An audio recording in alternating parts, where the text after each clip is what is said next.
자, 낭만주 영시 10주차 세 번째, 즉 컬리지의 Frost and Midnight의 그 조금 구체적인 것을 공부해 보도록 하겠습니다. 자, 여기서는 일종의 형태를 조금 공부해 보도록 하겠습니다. 자, like many romantic verse, monologues of this kind라 나왔습니다. 자, 핵심은 뭐냐면 많은 로맨틱 벌스가 있습니다. 벌스 모노로가 있죠. 벌스는 아시다시피 시를 얘기하는 거죠. 많은 낭만주의 시의 독백, 모노로그라는 거. 왜냐하면 아시다시피 지금 자신의 이야기를 쭉쭉 설명하고 있잖아요. 꿈 이야기, 지금 상황에서 방에서 혼자 이렇게 잠 못 이루고 있는 상황에서 그 다음에 학교 생각하고 친구들 가까운 친구 이렇게 생각하다가 이제 자녀한테까지 오고 아기한테 와서 그 아이가 어떤 언어를 배우고 어떻게 살아갈 것인가 하면서 이제 마무리가 되는 이야기였잖아요. 그래서 여기서 보듯이 틴턴애비하고 좀 비교해 보는데 이거는 가장 대표적인 예라고 나와 있는데요. 마찬가지 모노로그 독백 형태의 이야기라는 거가 있습니다. 굉장히 시는 굉장히 독백체적인 것들이 많이 있기 때문에 우리가 시 공부할 때 모노로그라는 표현을 많이 씁니다. 자, 그래서 이 작품은 Frost and Midnight is written in blank verse입니다. 아까 얘기한 대로 라임에 어떤 규칙이 없다는 거죠. 근데 이 blank verse는 아시다시피 이런 뜻이 있는 겁니다. 바로 describe unrhymed, 뭐 describe 생략하고 이거죠, 바로. unrhymed lines metered in iambic pentameter. 즉 라임이 없는 시행을 갖고 있는 건데 iambic pentameter의 미터를 갖고 있는 게 바로 blank verse의 특징의 가장 대표적인 거라고 보시면 되겠습니다. 자, 한번 좀 작품을 좀 구체적으로 좀 얘기해 보도록 하겠습니다. 워즈워스 갑자기 계속 나오는데요. 이 작품은 특히나 두 사람의 관계가 굉장히 중요하죠. 왜냐하면 두 사람이 같이 공동 작업해서 리리카 발라드라는 그 뭐 서정 뭐죠? 뭐라 그러나요? 리리카 발라드, 서정 민담 민담시를 해야 되나요? 발라드가 바로 그런 뜻이 있으니까 그런 낭만주의 포문을 연 그런 대표적인 시를 썼기 때문에 계속해서 좀 비교가 되면서 얘기합니다. 자, 근데 워즈워스는 raised in the rustic countryside, 시골 출신입니다. 그래서 so his own childhood as a time, 어떤 어린 시절을 어떤 시기로 느꼈냐면요. when his connection with the natural world was at its greatest라는 거죠. 그 자연의 세계와의 어떤 연결이라는 게 최고였다는 거죠. 자기 너무 좋았다. 그런 최고였던 시절이었다고 생각하는 반면에 그리고 이제 결국 그는 revisited his memories of childhood in order to soothe his feelings and provoke his imagination. 그래서 결국 그는 다시 재방문을 하는 거예요. 그 기억이 굉장히 중요합니다. 추억. 어린 시절의 추억을 다시 재방문하는 거죠. 이유는 뭐냐면 그의 감정을 좀 누그러뜨리기 위하거나 또는 그 상상력을 좀 촉발시키기 위해서 상상력이 좀 떨어졌다. 그러면 이제 다시 그런 과거에 있었던 좋은 장소를 방문하는 게 워즈워스의 아주 또 큰 특징이라고 합니다. 반면에 컬리지는 조금 다릅니다. On the other hand 나왔죠. Was raised in London. 런던에서 자라났답니다. 우리 시 안에서도 Pant, Mid, Cloisters, Dean 갇힌 곳에 있었어요. 자, 어둑한 수도원 이런 갇힌 곳, 즉 우리가 말하는 빌딩 숲에서 이런 뜻이 되는 거죠. 우리가 한국 표현으로 한다면 빌딩 숲에서 자라난 겁니다. 여기서는 수도원처럼 어둑어둑한 수도원 사이에서 갇힌 그런 존재로 표현했듯이요. And the questions was is identification of childhood with a kind of automatic original happiness랍니다. 뭐에 대해서 궁금했었냐면은 워즈워스의 아주 그냥 단순한 그 뭐죠? 어린 시절에 대한 어떤 아이덴티피케이션이니까 정체성. 내 어린 시절에 이랬어라는 단순한 그런 정체성에 대해서 질문을 가지게 되었다는 거죠. 자, 일종의 뭡니까? 굉장히 자발적, 자동적이면서 원초적인 어떤 해피니스, 행복에 대해서 그 행복을 가진 그런 어린 시절에 대해서 자신과는 다른 거죠. 워즈워스가 생각하는 어린 시절의 그런 특징이 바로 뭐냐? 바로 자동적이면서도 원초적인 행복감이라는 겁니다.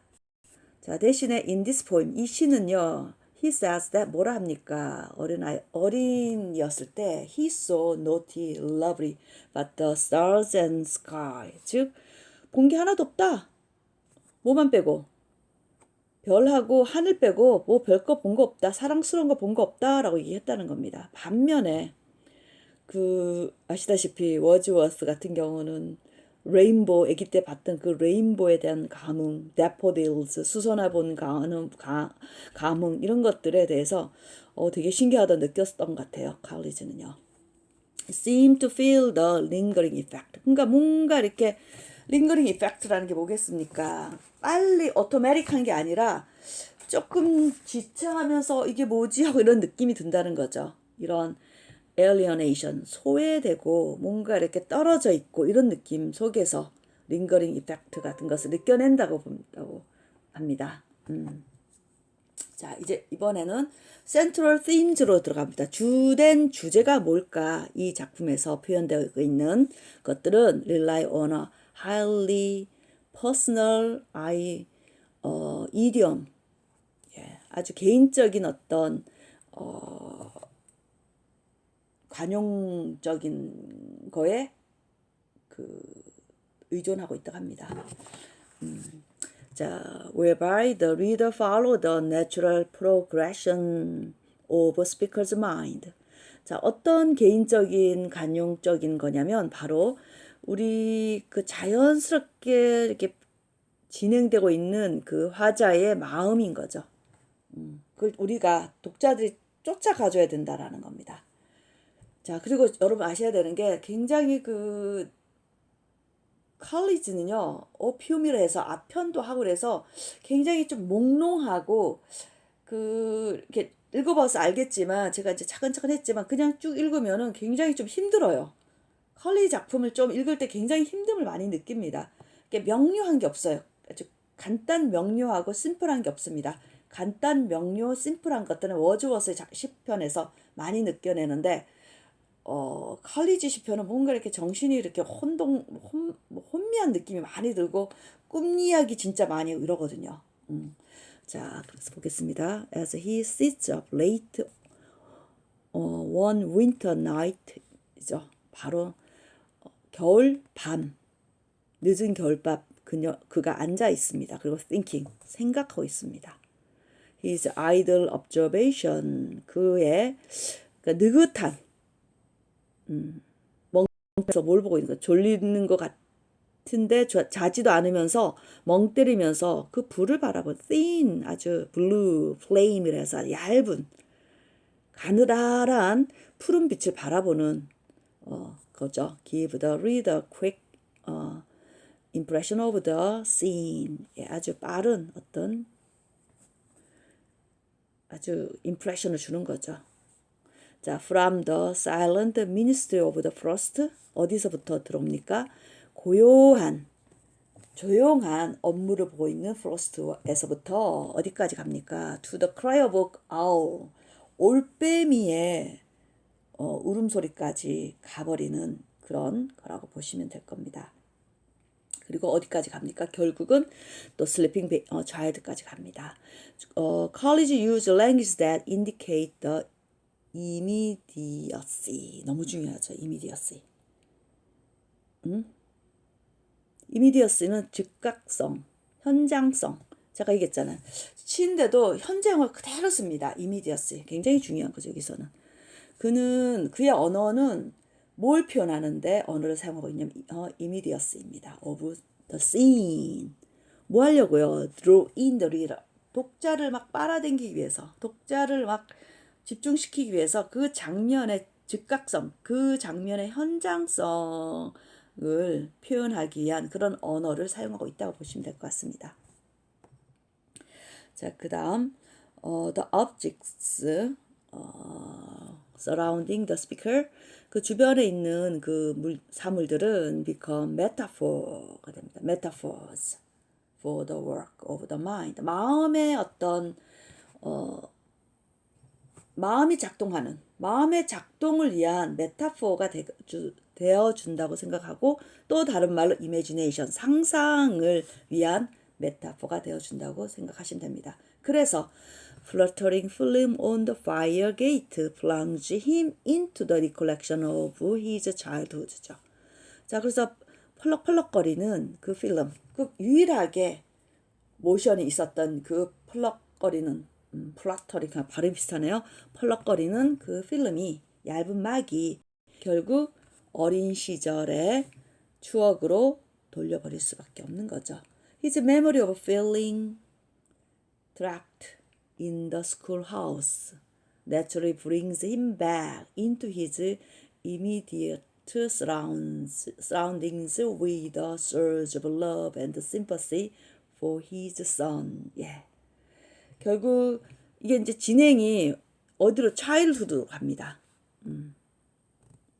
그리고 그의 그 학교에 이게 딱 그 고착되어 있는 그 감정의 기억이 자연스럽게 어디로 다시 또 돌아가게 합니까? 바로 사랑의 감정이 막 솟구치고 있고 공감의 감정이 솟구치고 있는 그 존재인 대상물인 선으로 가는 겁니다. 그래서 fluttering film, childhood, 스쿨이겠죠 물론. 그 다음에 his son, his final meditation on his son's future, 아들의 미래. 아들의 미래는 어땠습니까? 결국 신의 언어를 배우게 돼서 아까 얘기한 대로 만물 아래 모든 것이 존재하는 정말 대단한 거거든요. 사실상 뭐 다른 거 배울 게 없어요. 그러면 자연도 사랑하고 사물도 사랑하고, 그러니까 이런 신이 어떤 티처라고 얘기하는 것처럼 그의 아들의 미래에 대해서 명상, 마지막 명상이 결국 막 섞이는 거죠. 그의 로맨틱 인터프리테이션 오브 네이처, 자연에 대한 낭만주의자들의 어떤 해석과 잘 섞이게 되는 거고요. And its role in the child's imagination, 어린아이의 어떤 감정에 있어서의 그런 역할을 잘 섞어내게끔 하더라는 겁니다. 그리고 결국은 그의 어떤 관심, consideration of the objects of the nature, 이 자연에 대한 관심은 bring him back to the frost, 다시 어디로 들어옵니까? frost. 서리로 들어오면서 또 어디로 또 다시 또 들어옵니까? icicle이라 해서 고드름으로 다시 돌아오게 될 수밖에 없는 거죠.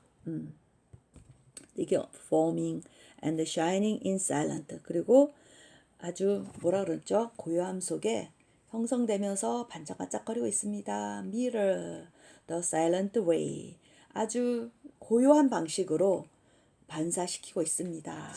근데 그거는 어떤 거냐면은 세상이 작동하는 방식이네요. 마음속에. 이 표현이 너무 좋네요. 그 달빛에, 은은한 그 달빛에, 이 표현이 정말 좋네요. 저는 그 서리가 반짝거리고 반사해서 또 그 고드름이 반짝거리는 존재인 것처럼 신의 어떤 그런 영향을 받은 아이는 정말 그 신의 그 아름다운 신성을 반짝거리는 아이로 나타날 거다라는 아이의 어떤 미래의 어떤 그런 모습을 달빛에 반짝거리는 서리와 달빛에 반짝거리는, 왜냐면 서리하고 고드름을 떼낼 수 없는 이유는 뭐냐, 고드름에 계속 가서 붙기 때문에 그래요. 고드름에 서리가 가서 붙으니까 또 이게 서로 하나의 어떤 덩어리, 따로따로 존재가 아니라 또 함께하는 존재로서 표현하기 때문에 하는데, 이게 결국 아이가 달빛의 영향을 받은 고드름과 서리처럼 신의 영향을 받은 아이가 그 신의 빛을 반사하듯이 반짝거린다라는 게 오늘 또 제가 또 여러분하고 시를 읽으면서 또 감흥이 너무 새로워진 듯한 느낌이 드는 것 같아요. 사실상 제가 수업을 준비하면서 쭉 읽어봅니다. 쭉 읽어보다가 아 맞아 읽어보는데요. 실제 제가 항상 느끼는 게 있습니다. 수업 시간에 학생들하고 수업하면서 제가 정말 많이 느껴냅니다. 분명히 제가 읽었거든요. 아, 맞아. 이렇게 읽었는데 여러분하고 하나하나 설명하면서 제가 오늘 또 아이디어를 하나요? 또 다른 또 생각이 난 게, 아, 왜 서리를 갖고 아이의 미래를 생각했는가? 서리가 그 고요한 그 달빛을 반영하듯고 반사하고 빛나듯이 이 아이는 신의 빛을 가져와서 반사시키는 그런 존재구나. 라는 느낌이 너무 마음에 지금 들어와가지고 너무 좋습니다. 자, this vegetation of winter's frosty forms brings the formful circle. 아까 말 그대로 다시 돌아오는 거죠. 즉, winter's frost죠. frost. 여기는 frosty form 저거죠. 좀 더 늘려놨는데 겨울에 그 서리가 결국 처음 다시 들어온 거죠. 다시 돌아오는 거로 revegetation이라는 표현을 쓰면서 다시 이렇게 이것도 굉장히 숨이 쌍관이라 그러니까 굉장히 그 글쓰기에서 굉장히 중요하죠. 처음에 시작했다 마지막에 딱 마무리 짓는 것도 굉장히 중요한데 프로스트 시작해서 프로스트로 끝나버리는 아주 완벽한 풀 서클 형태로 시를 형성시켜냈더라라는 거로 이야기를 끌어갔네요. 그래서 굉장히 완결된 존재라고 시가 완결됐다고 보는 거고요.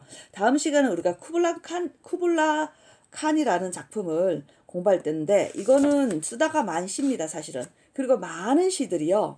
약간 중간에 사실 프로스트 앤 미드나잇도 사실상 이제 제가 억지로는 아니지만 공부하면서 결국 이제 우리가 이제 결국 아이의 미래와 또 그 프로스트랑 연결 지었는데 대부분의 또 컬리지 시 특징이 뭐냐면 뭔가 중간에 끊어서 미결된 작품들이 너무 많습니다. 거의 대부분의 작품이 중간에 확 끊긴 느낌이 많이 들거든요. 사실 약간 프로스트 앤 미드나잇도 살짝 그렇게 끊어버린 듯한 느낌이 들어요. 근데 그래도 마지막 그 프로스트가 다시 들어오면서 시작과 끝이 되면서 완결한 느낌이 듭니다. 다음번에 우리가 배울 쿠블라 칸이라는 작품은 그냥 진짜 이거는 중간에 쓰다가 마른 작품이고 그거 또한 굉장히 중요한 의미가 있어요. 왜냐하면 낭만주의 시에서 굉장히 가식 느낌이 나는 시가 이제까지 가식 느낌 나는 시를 별로 배운 적이 없어요. 그래서 약간 고딕 형태 뭐 괴기스럽진 않지만 약간의 그 고딕 형태가 좀 보이는 그런 작품이라고 보시면 될 것 같습니다. 오늘 수고했습니다, 여러분. 여기까지입니다.